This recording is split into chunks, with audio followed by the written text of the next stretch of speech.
সকালের নাস্তা, দুপুর বা রাতের খাবার নিম্ন আয়ের মানুষের একটা বড় অংশেরই খাদ্য তালিকায় থাকে ডিম।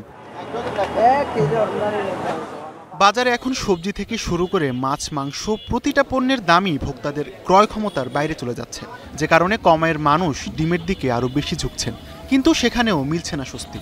উনি বললেন যে আরো দিকে দেখেন, আরো দুই দাম বেড়ে গেছে। বলে কেন? বলে এখন সবজির দাম বেশি না, তাই মানুষ ডিম বেশি খাচ্ছে। তো সবজির দাম বেশি, মানুষ ডিম বেশি খেলেই কি দাম বেড়ে যাবে? 20 টাকা ছিল, এখন 30-40 টাকা হয়েছে, একটু বেড়েছে। আবার এটা আশঙ্কা করে যে আবার সিন্ডিকেট সেই 60 টাকা নিয়ে যায় কিনা, সেটাই আশঙ্কা আর কি। যারা নিঃস্ব আমাদের গরিব কম পায় তারা কি করবে বলেন তো? আমার উচিত সবাইকে নিয়ন্ত্রণ করা উচিত আমার মতে।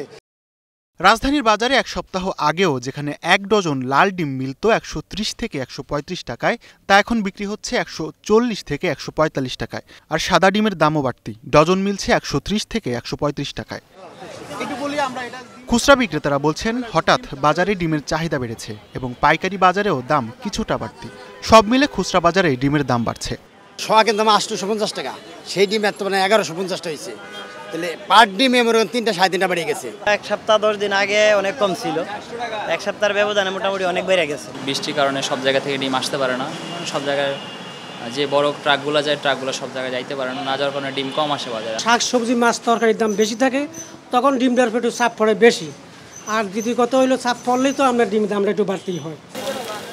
ডিমের আড়তদাররা বলছেন 100 ডিম এখন বিক্রি হচ্ছে 1100 টাকায়। সেই হিসাবে পাইকারি প্রতি পিস ডিমের দাম পড়ে 11 টাকা আর ডজন 132 টাকা।